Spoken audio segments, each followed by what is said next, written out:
Lani kwa kastana tukaninga n'ekyuma ekikebera obulwadde kyafa. Ngamba this country is not serious. Kyafa. Kyokka nga victim beeyongera. Okitegeera. Kwanza bangamba kati olaba kyogenda okukola ogenda kudda muweekebeze. Nimbabuuza ekyuma ndaga Warabu ki. Bangamba ekyuma tetukirina kyafa. Nga nnina ofuluma ebweru. Okole test. Kati kubyamu ab'ebusoga bakyaliyita eddogo. Kati bo bali kuki. Wali Kampala basobba nga bategedde. Either bategedde bati bannategeera. Naye kati kubyamu bali mu bitundu by'omukyala. So awareness has to be done. Okitegeera. Tulina oteekawo nnyo kumaanya awo kategedde. Naye temufaayo n'abafiiriridde njasa mbeera ambassador wammwe. Ate balina. Tebalina. Sagana kulimba once you came out. Ekijja nnyo mu bantu. People babadde nga babalaba. Yeah. Kitegeera babadde nga babalaba nti ono nno naye nga tebamanyi nakiva ku ki. No baba kati olaba nagambe there are situations nga you don't know. Mpaka ng'okikola ki. Ate mu situations is complicated. This is not like HIV AIDS nti weegatta n'omuntu n'okufuna nedda mukwano. This thing is it's genetical. That means it is generation. Ensobe yonna gy'okola ddero. It is going to keep in that family each and every, you know. Yeah. So kati olina okukola naawe kukyusa biki bintu. Yeah, you get someone we know mukebera nga tunabamuzala myadde akaana akalima. Bw'olaba nga yadde kale mukwano gubaawo naye bw'olaba nga gy'aleeta obuzibu mukole ki? Mweti. Ate kati waliwo nekiweera complicated. Waliwo n'abazaala n'osooka ne bakuwa musampola ono nga ozaala balamu nozaala balamu nozaala balwadde babiri notiensi. Era kyembadde njagala okubuuza. Kati bw'okiyinza okibanga okimanyi simanyi. The basawo will tell us. Tukwaniriza ku Brown Skin Events YouTube channel. Erinnya nze MC Dero. Abawagizi baffe abasubscribing abatulaba ku TikTok, YouTube and other social media platforms.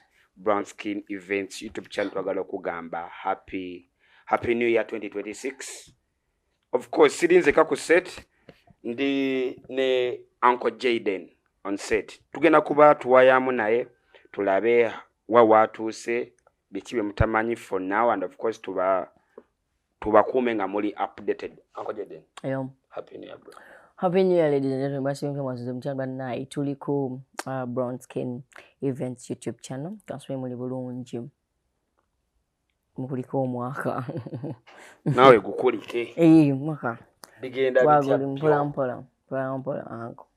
Gwangamba. Ani yango oli bulungi. Ndiyo okay. Bulambo tambula. Ndio. Twasembayo nabaku. Mwasembayo ddi? Twasembayo luli ndoza ngoli mu kamera. Nabakusiibudde. Nali ku TMR awo. TMR lili awo naalya abantu abamu bamanyi liri bweru. Liri bweru abantu wensanga. Naye era asigala kutwala muko ku speed. Bangamba kulikayo. Ennyonyi terinyika. Kulikayo. Eddwaliro banayi liri Uganda. Manyi nze kyenakkiriza kimu bw'oba ebiseera nga tolina ssente temu tobiraba. Some things will skip you just because you're broke. Kati eddwaliro lisobola okuskipinga n'otamanya nti mu ggwanga mweri just because tolina ssente. Kuba lyo lyabaki? Lyabagaggamu. Yes. So liri Kampala, liri Uganda, twalitufuna first aid. Tuyoke tukole ki tugende ku steps eziddako. So njagala bategeeza ewalala tetunabagendawo. But in this February njagala obbawo essuubi tujja batukola ki? Tugenda. Yes. Mugenda awaddako. Yeah. Naye campaign ekyaliko. Campaign ekyaliko tugenda mu maaso because we are remaining with 70M. 12 million nsanvu awo.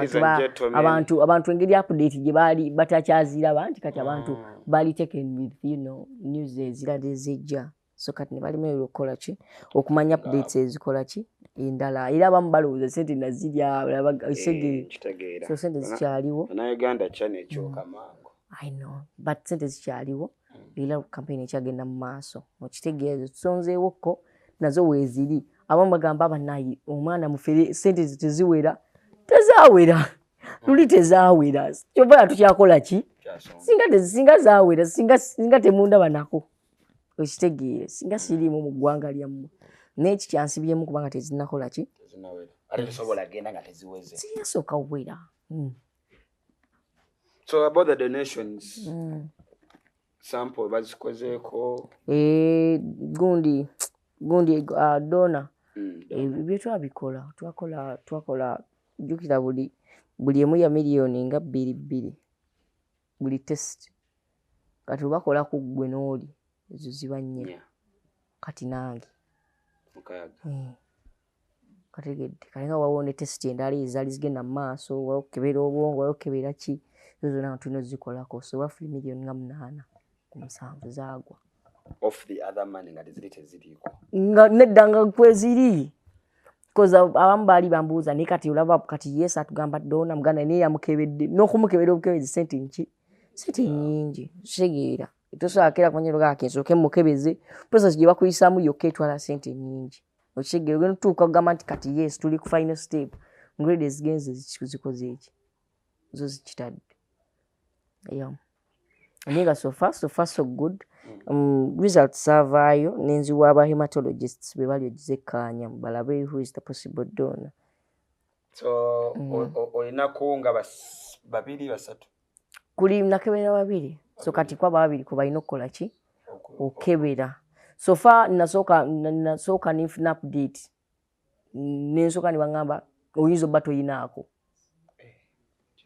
nibagamba toyinaako nentya okitegeera ninga nayi dona abuze era bamanyi dona yakola ki yedda dona yalinga abuze kati naye twabyongerayo ne bakola more research so we are waiting for feedback batubulire kati ekituufu either kwale watakola ki taliiko ebya serious whoever alina okudonatingira alina kuba ali mu kwenda kakakwate just to be a brother mami or dad something like that tunobanga tufaanaganya genes so it can't be like until you know msaiwa tosobola veri wadde runo gamba tuwate tukwatagana era wonna baga bakeza ojja ne miliyoni zo 2 nange nteke kuba sigenda kuteeka miliyoni za Uganda 2 bakebere nga tebikwatagana ezikole ki zife okitegeera sente shega zijja kuggwaawo nga nkebera bukebezi bantu sigizo ojjayo ne 2 ezizo ezokukebera ebisigadde ebya air ticket netubikolako n'ebyokukuza kuba dona talina kyaba abambabuza dona aba ayinza okubaako enviiri dona akola dona talina kyaba ekyo ndowooza abantu kyebatamanyi yakubannyonnyola nti process ezimu me I understand them nzibutegeera mpaka nga gwogikola ki gwogirimu kategeera kati ne bwe nkibannyonnyola abamu bajja kitegeera tebajja kikola ki kubanga bati bakikola nga nako kategedde yes so kyekyo kale njagala kwebaza Bannayuganda mwenna abasonze ku ssente abakyawaayo nkuuma omutima ogwo please and please Jayden akyali naffe manye ebigambo bibadde biyitingana mwesagala kukwipinga nnyo mu bulwadde part naye kati akola ki do you have your own things you wanna do in this time for now oyinawo ebintu byotunula nogamba but for now kanjira nkolako kino tekeddwa kikola akati nedda kati budde buno bukyadde kikola naye teri bintu binayagadde okukola obuzibu byali binene ekitegeera naye njagala kugula emmotoka awo naye sente nnyingi nennemerera nga wakati kanzimbeeyo akayumba nako ne kannemerera but sofa ebisigadde ng'omuntu owa bulijjo byonna mbadde mbikoze wallahi njaga okwegatta mbadde ngenda kugamba ekyokwegatta kyo tekirinaawo sinawa tekiriiko ku bucket list tekiriiko nebaga omuntu eyeyambudde atiisa naked person is atiisa kubyamu omuntu nga yeyambudde kale atiisa olabira ddala nga ate kati you're man. Hey. I know like how. Omwana olikawa kana ochi Obona agenda kano kaiso bisinziira abagala okukazaala bwe baawaayo yagala okukazaala ng'ojja nga tugezaako for my first time in life nga tugezaako ate mujaba mumaze okusayininga wali tokkiriza si byakugwira mba nosooka okukkiriza nkesi waawaayo ekintu kako bannayuganda obannyonnyola nti yabadde akkiriza okitegeere. Okay, so back to your health. Njagala nnyo okubuuza awo wena otuuka n'owulira nga weetamiddwa.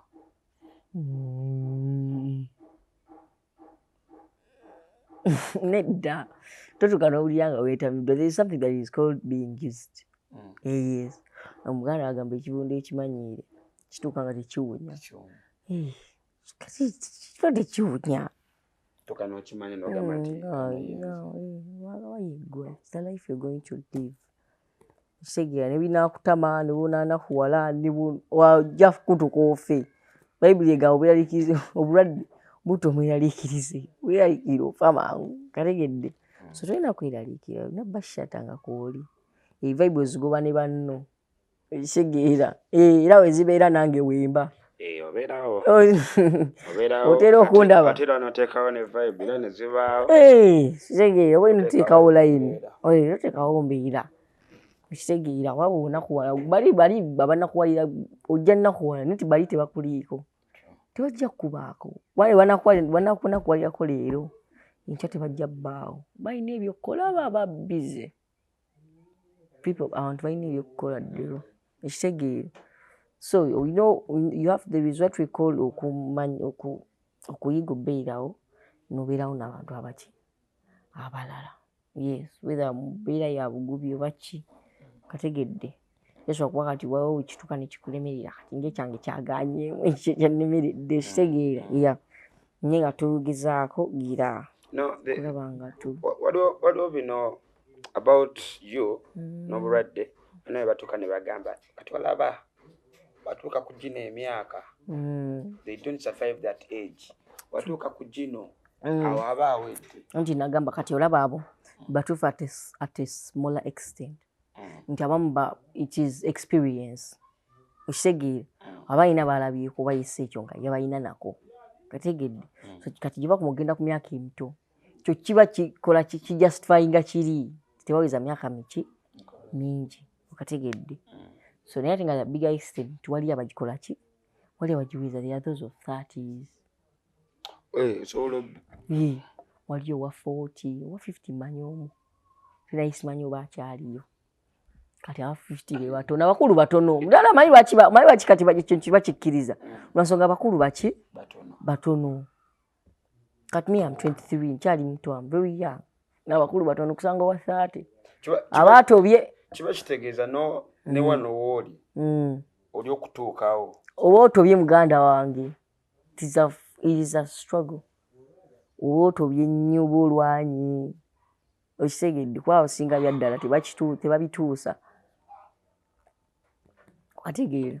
Ensonga esinga obasumbuwa yagundi nti bafuna obuzibu bungi bwanjawulo okitegeera. Mulimu gw'osanga enfigo n'erwala nga balina okugijjamu kati esente ziba ziyiika. Mulimu gw'osanga akalulwe nga balina okukaggyamu ekitegeera. Mulimu gw'osanga spleen ng'ezimbi ekitegeera balina okugijjamu oba balina omulongoosa. Mulimu gw'osanga okategedde so bintu bingi. Mulimu gw'osanga ng'ekibumba kirina obuzibu. Oba eddagala eringi libakola ki? Libabamira. Yeyuna nti eddagala abantu bakuwa lingi. Kati mira lino okitegeera. Naye kati olumu oba olina okukola mu kompotto. N'olibaako. Erimu n'oligaana. Waliwo okulobola. Kati omusawo asooka okuwa eddagala eryo ngalowooza likuyamba. Naye gye liko mu bbeeyi lingi nalyo likukola ki? Likuaffectinga in a long run. Kategeera. Kati asobola olabira ekyawano okumpi. Nti we tulikuba ojja beerawo akabanga ng'oli muki. Naye tamanyi kabanga kagenda mala bbanga ki ng'okyaliwo. Eddagala lyako terikuaffectinga. ye kati boti bachi kati ate yakirawa in a long run grade lyakola ki lyakokyayo kyadda ekisegedde yes lubanza basawo mbanyonnyola eddagala ly'esseetaaga nkugambira lisigenda limira only take medicine no ekyo kati olaba ekyo bw'oba oyagala osurvivinga nti kikituuka nga oyagala osurviving oba oyagala owona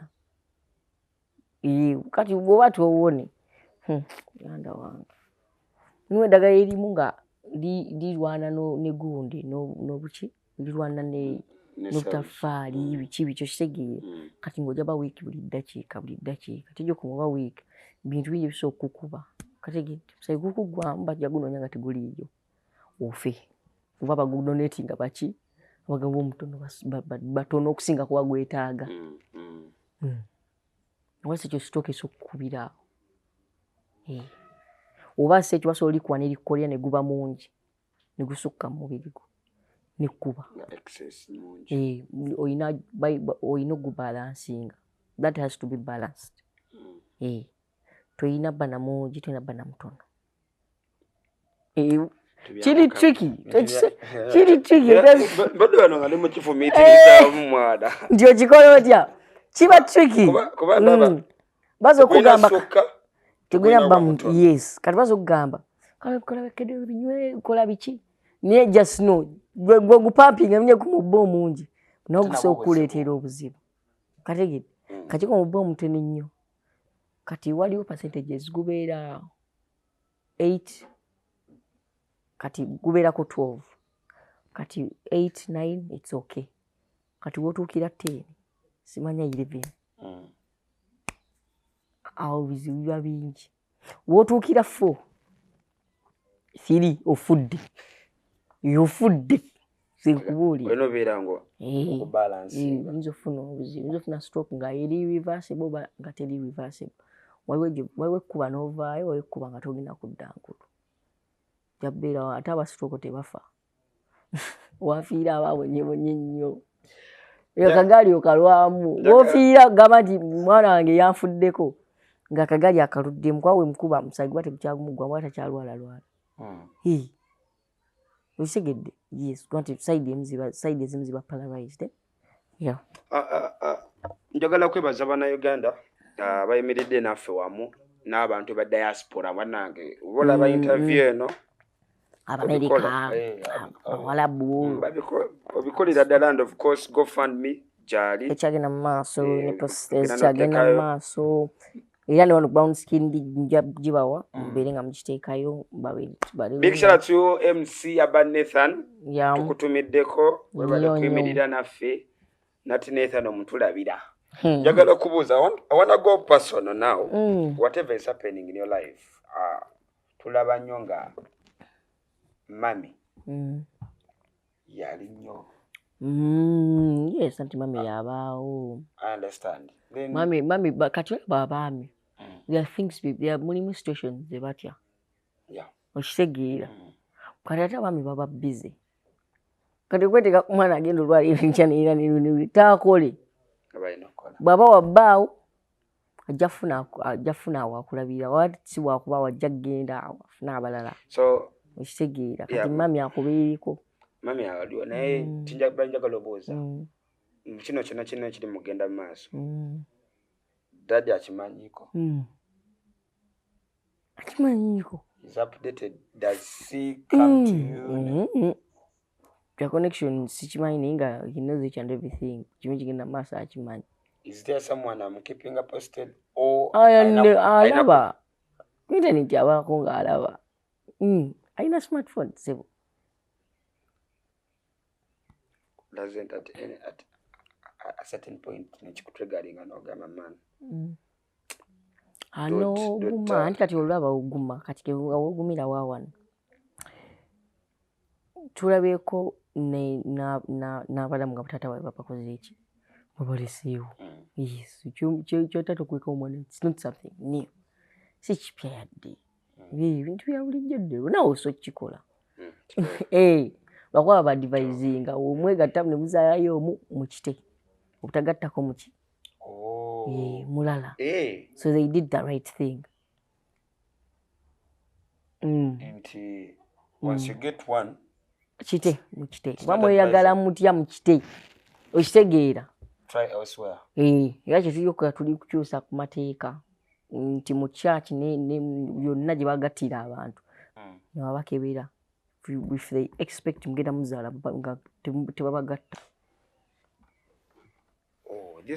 bwekyo bwekirina obba because this country is still broke yeah because they want you oba ne gene kati osobola career nga noli career mugatta muzaalwayo kati so kati this country is very broke nti tebalina ssente zigenda kujjanjaba buli atya buli omu because in civilized countries there are what they call chronic diseases nga w'omuzaala mwana alina chronic disease it's their country it's a country's responsibility okumukola ki okumujjanjaba yes for free okategedde yeah ne kati kyeteffe wani tetukikola ki tetukisobola olaba kasitanda tukale nga n'ekyuma ekikeberera obulwadde kyafa nengamba this country is not serious kyafa kyokka nga victim beeyongera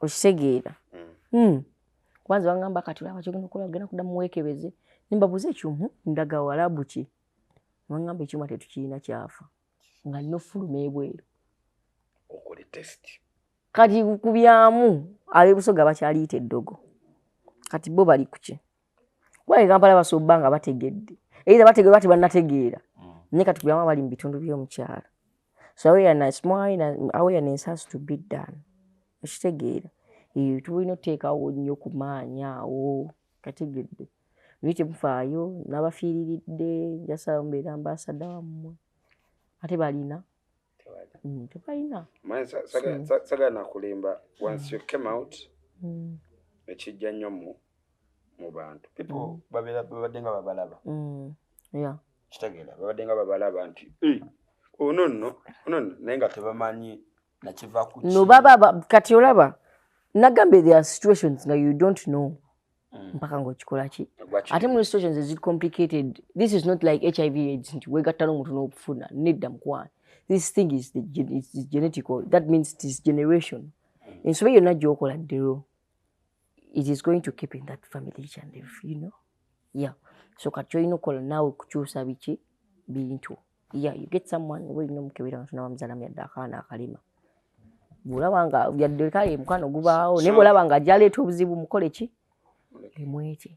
mweti ate kati waliwo nekiweera complicated waliwo n'abazaala nosooka ne bakuwa musampola ono nga ozaala balamu nozaala balwadde babiri notiensi era kyembadde njagala okubuuza kati gwe kiyinza okuba nga okimanyi simanyi the basawo will tell us oli asobola okuba nga sikla nafuna talina nafuna mukyala there's a possibility tibajaza naye bazaala carrier it means kati bazaala carrier kati carrier oyo naye kyalina okukola kufuna talinaamu completely tegedde kati oli muzungu osome kati osawo ofuse musawo nganzi bwe birwaliro ennyo ofuuka musawo kati ndi musawo bekityo kibeera kati ye alina okufunira ddala talina kuba ojja kwekwata nga oli mulamu yes but you have that gene gwona ofuna alina nga alina gene mumufunye kwekiva nti kitegeeza that means neobakabya you have to olina batch olina bakin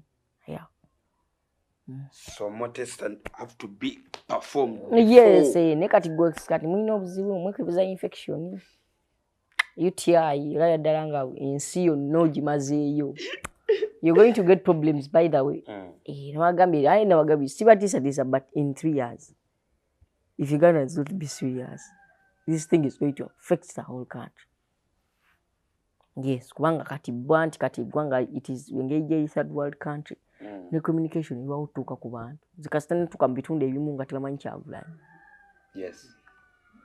nintuka mu bitundu ebimu nga tebamanyi Kamiliyoni nemmanya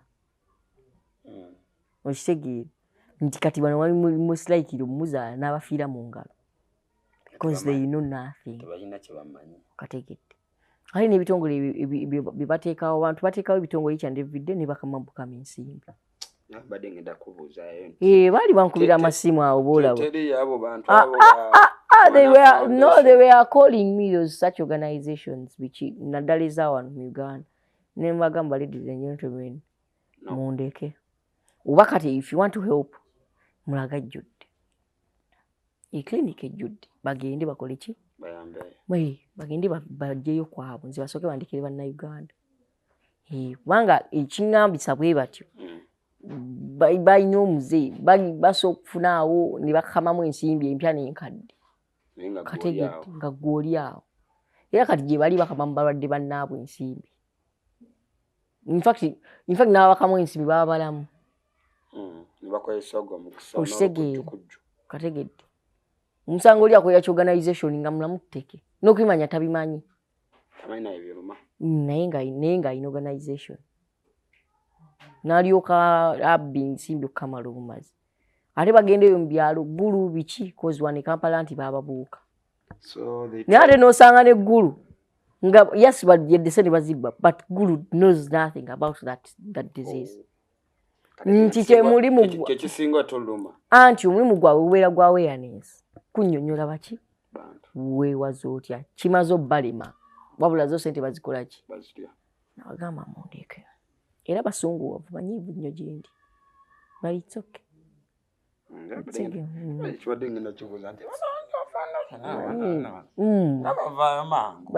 Okategedde. Bavaayo mangu awe. Bavaayo mangu. Oshegedde. Naye nga people are very many there suffering. So njala tubeere bakkakkamu. Okitegedde. Si mu bubi. Nkimanyi baba baagala oyamba. Naye njagala tulabe on what basis are you helping? Ekitegeera. Omuntu ayamba ofuna omuntu mubi. N'omuntu ayambye ku low fit n'ayamba. Awo tebalina buzibu because me have been helped by Ugandans on okitegeera. Mwati balina bagenda kufuniramu. Kubanza okuba omulamu oba siri mulamu tebakina bwe bakikola ki?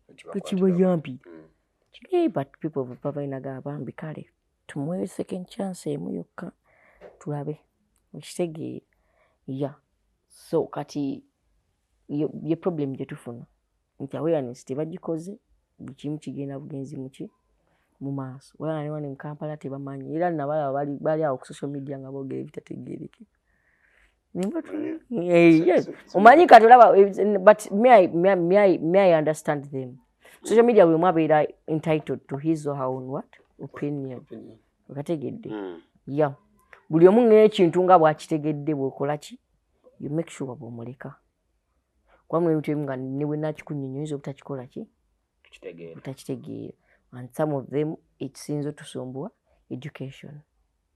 Yeah. Education kintu kiki? Kikulu nnyo. Well, I respect them because me have been helped by people who are not even well educated. Ninga pampa sente zaabwe. Yes. But as this country, we need more education. Kategedde. Tegeera abantu. Because right now, olaba kati waliwo obudde asobola ku interview nagamba mufeere mulamu. Because baba bagala kulaba ku kitanda. Awo bajja kifinge nti oli mulwadde weetaaga ki? Sente. Awo gambira more education.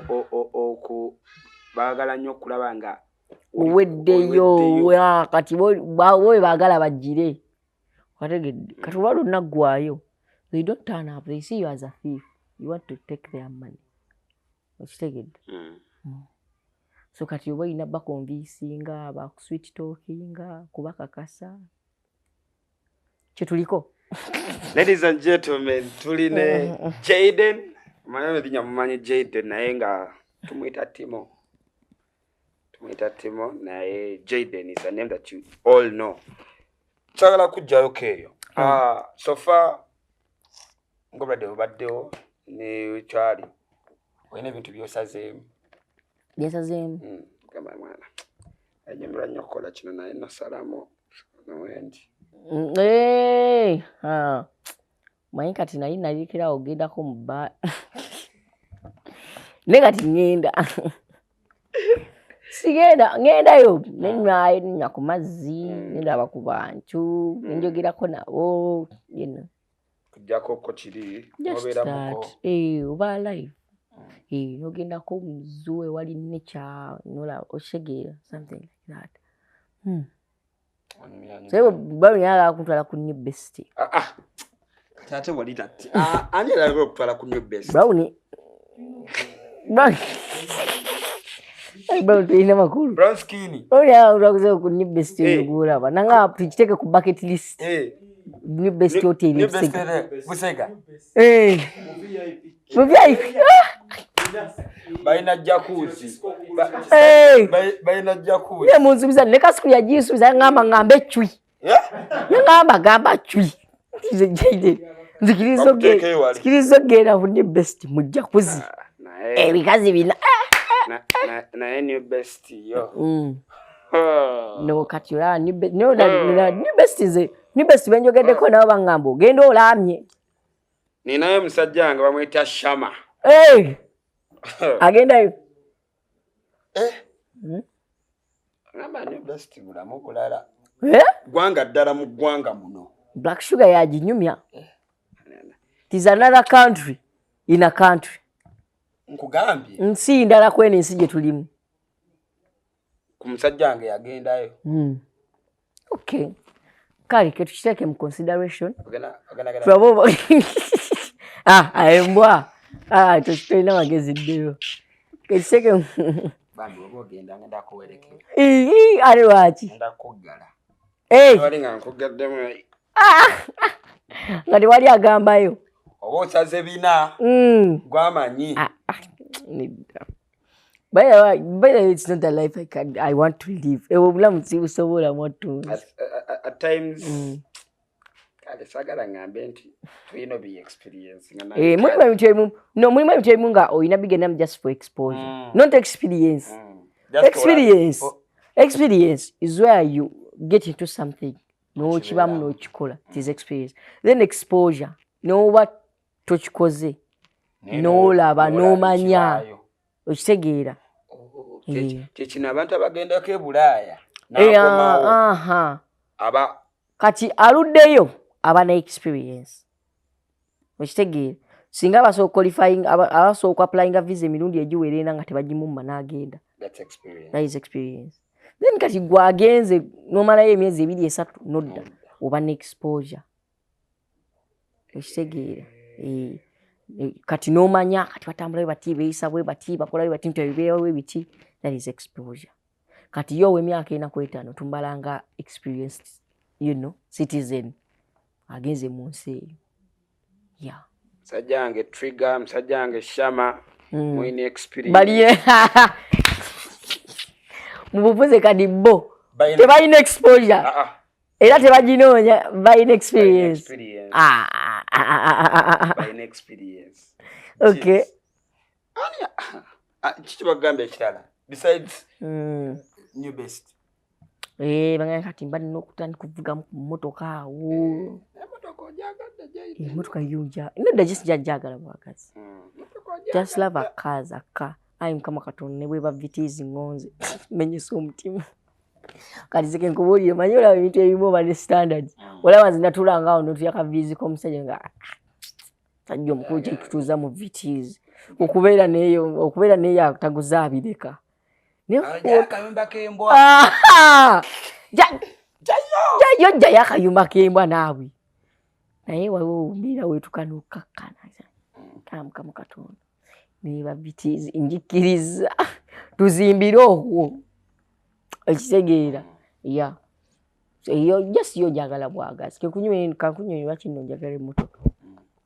Nabeera nga mukyale wa jjajja. Manyi nabeera nga nemba kati nga mami wedde wetuuka.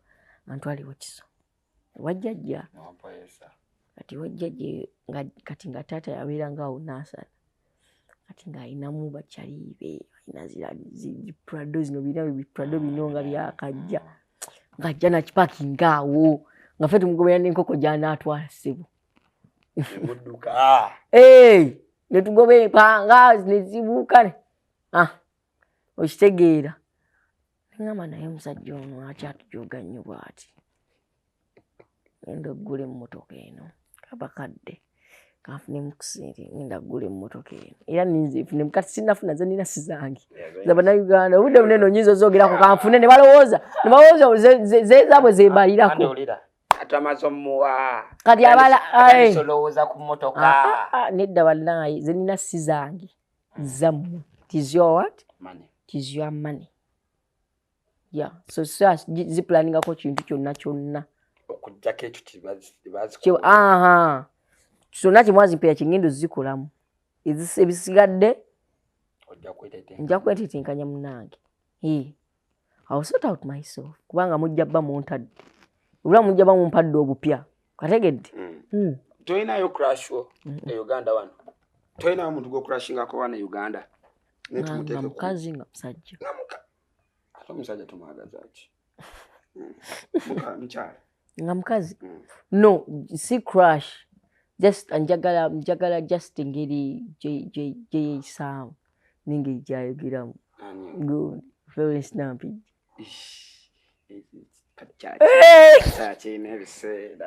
Just tell you mukazi.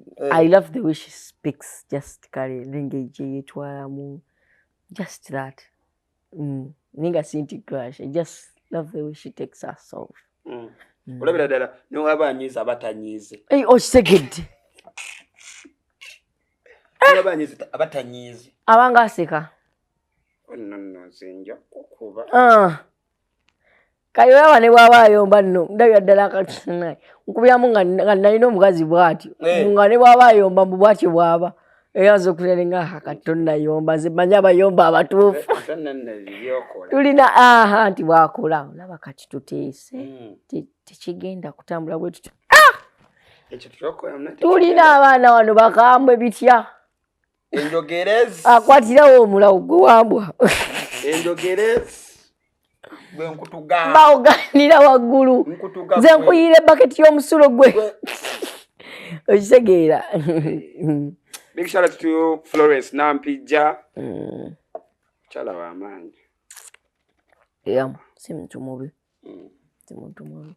Although I've never met her. You've never? Nali mulabyeko. Okumulaba leo mulabyeko. Distance. Neto tumusemeda kwa na a brown skin insalira mu akantu kano. Kansaliremu. Ka Mrs. Florence Nampija. Jaden yali akulabyeko from a distance nsaba busabi. Akutukire. Niyo munaba mwogedde ebigambo 1 2 3. Achagala. Just kale mulabako bulabyawo. No sikyagala nnyo azin, just kale. Kwanza njagala abantu bangi. Bwe buzibu. Naye kati yannyumira. Ono yakulembedde. Naye kati yannyumira. Omanyi omukazi gwe bayita Nantumbwe. Nantumbwe. Azanya bina Uganda, azanya Ugandan films. Stella Nantumbwe. Stella Nantumbwe. Muddugavu. Eno omunoonyereza. Yakolako wa Miss Uganda. Nga wompa. Mukazi mulungi bannaye. Mutegedde. Ali Afro talent. Afro talent. Wuyo. This one. You still not. Omanyi. Sebo mumanyi. Mukazi mulungi. Ate nateje mumanyedde amanya gemanyi ga byazannya. Anida kanyize manye lituufu. Era wala yogedde. Lituufu nilikubula. No kanyize manye lituufu. She's the most beautiful woman in this Uganda. Zabi eyes. But you boy, you can look. Omulaye. You can look. Zabi eyes. Yeah, nkitegeera. So far what you tweet and go to imiridde. Well, tubula million 7 awo. Okay, nukankuje 70 millions. Yeah, we think ate tugende kudwalire dako. Enamba zezili zokka. Zezo zokka. Ne GoFundMe. Yeah. Nibi byokka. Atuli mu kwindinga app. Big size. Big size abiriko. So far abiriko. Reri nayogerako naye. So I need papula byantuma awo. Nga wabitwale wano biki. Ningendayo. So I delivered the papers. Nangamba good you are receiving and be receiving Huntington Bujingo. Yeah. Fun factor. Yo. So nangamba kati ketuline nja kuwa feedback. So abiriko but most probably tusabe nnyo in Feb sente zinawo ziweze tulinayo charity match. Tulinayo charity match where companies will be giving us, players to play, bajja basasula subscription fee twala satu, then okuyingira wali ku mulyango, so all celebrities abaagala okugira noba togize just noja nosamba abana noja noyimba okitegeera. Yes, we shall be happy because it is happening when soon. So, yes, soon lujja basandi. That is 1st Feb. That is 1st Feb. Tuli mu January. Yeah. Yes, lujja basandi. Yeah. Luli 1st Feb. Yeah, so to be first. Yeah. So mu 1st Feb tujikomo. Ekisaawe tuli ku yes center in Zambia. Yeah. So tugenda obba. So ladies and gentlemen, you turn up in what? Big numbers. So there's no zigendo vams zona zachi za donation. Kategedi. So checho. Ladies and gentlemen, badene Jaden sagala manyi kumwogeza nnyo with whatever is happening tusababu sobe mukama bere naye, and of course abantu abakyasindika sente, please send in money. We need more contributions. For now tunonyala 70 million ezibulayo. Naye njagala okwebaza nnyo buli muntu ayimiriddewo naye. Big shout out to the Kasukus, Beda. Dankwadde w'amaanyi nnyo Bruno K. Ne batiktokers bonna okutambuliza wamu abaana batambuza posta. Mwebale nnyo saagala kwelabira. Sheila Price. Yes, abalese ku ssente. Abalese ku ssente nyinza obutamenya omuseemwe kw'omu bangi many. N'ababadde bateekawo. N'abannabyabufuzi nabo bangi. So sijja mmenya omu kw'omu, but thank you very much. Mami Caroline Maka, big shout out to you. Thank you so much. Nze nkulaba. Tweyanzege byonna byetukolera. Naye nga ndi mu winding up, njagala okugamba. Ni best ngenda kugala. Ni best gonzigala. Ngenda kugala mu. So na tugenda. Kujja tuka. Just for exposure. Exposure is experience. Exposure. So ndoza abane. So ba Brown bokwe bali bonna baliyani. Simubadde nako. Nedda mabino.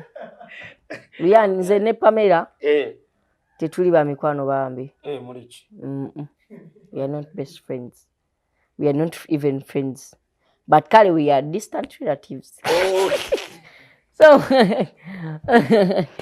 tuwadde ku Brown Skin banaye, tuwadde ku Brown Skin Events, our YouTube channel. Yes, mbebaza nnyo bantu bange mwena. Shout outs to all of you. Mbagala nnyo banaye. Keep the consistency. Musibe bulungi. Happy New Year. Yeah. Jaden. Mweyagale bana tugenda mu kalulu. You vote wisely. Mulonde bulungi. Akalulu ako koosuula kayamba ggwe. Okitegeera. N'abagamba tebagenda alonda mugende mulonde. Gende mulonde kubanga tedi kaluko ogenda bbanja nga tokoze eki? Nga tolonze. So choose peace. Fenna kubanga kaluko kagenda kugwa tusigale kikole ki? Tusigalewo. So choose peace. Tokuba munno luyi kubanga talonze gwokola ki? Gwoyagala. Ate ne gwoyagala mulonde mu kyama kubanga sibule muntu amwagala. Okategedde. Then ne gwotayagala tolalaasa nnyo nti simwagala kubanga sinti bonna tebamukola ki? Sinti bonna tebamwagala. Oba mbitagidde kati. So choose peace. Muna mulonde buki bulungi. So we hope to have a better Uganda or a new Uganda, whether on which region or which region, but we hope for it. Okategedde. Nagamba kumi mirembe government gy'oyagala. Eriko bw'oba gy'oyagala esobola osigalako. Awo kuma. Oba obikume bulungi emirembe nti gy'oyagala etaliiko mpaka etuuke nga kokola ki? Woli. Any mistake? Okitegeera. Ofudde togirabyeko. Yeah, so choose peace wherever you go. Tubagaliza January omulungi nakalwa kalungi. Amen. Brown Skin YouTube channel. My name is MC Dero. Peace and love. We sign out.